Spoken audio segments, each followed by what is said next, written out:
Kapag usaping binalot, isa nga daw to sa tinatangkilik at talagang tumatak sa bayan ng Carmona. Dahil tignan nyo naman, ibang klase yung pagkakaluto sa adobo. Adobo sa atsuete nga yung tawag nila dito. Na may manok, baboy, itlog, kamatis, at mabisang sarsa. Ganyan ang itsura ng Karen's binalot. Na bukod nga sa malasa, ay talagang masarap pa. At dun natin malalaman yan kapag ating natimusan ang isa sa legendary binalot sa bayan ng Carmona. So paano? So ano na namang trip natin dyan? Basta ako may trip na. Dahil marami nagre-request nito, kaya napagawi na ako. O siya, food tripping! Ito yung sinasabi nila na isa daw sa legendary na binalot dito sa Carmona.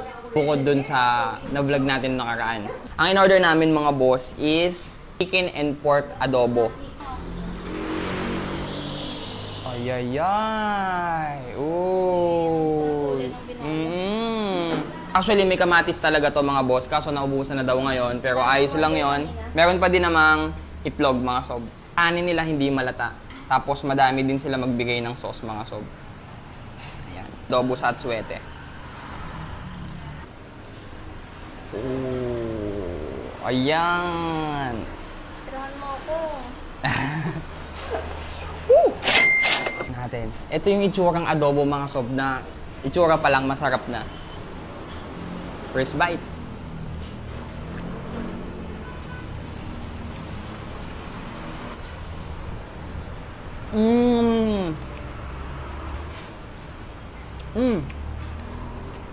Alam niyo yung adobo nila mga sob.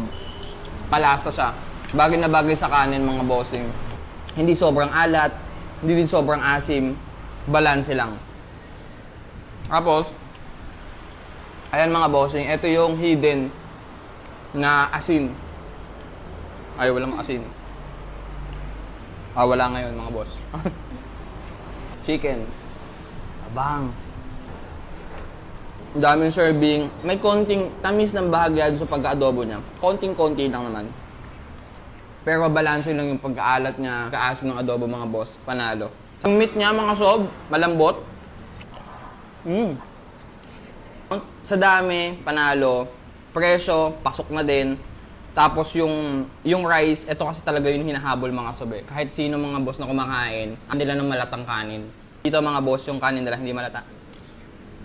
Libre pa yung kanilang sauce or yung sabaw ng adobo. Ayan, adobo sa atsuete yan mga sob.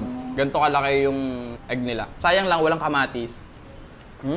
Open sila 5:30 AM hanggang alas 7 ng gabi. Hanggang alas 7 lang po ng gabi, no? 5:30 AM hanggang alas 7 ng gabi. Maaga sila mag-close, maaga din sila magbukas. So, 15 pesos. Harap talaga.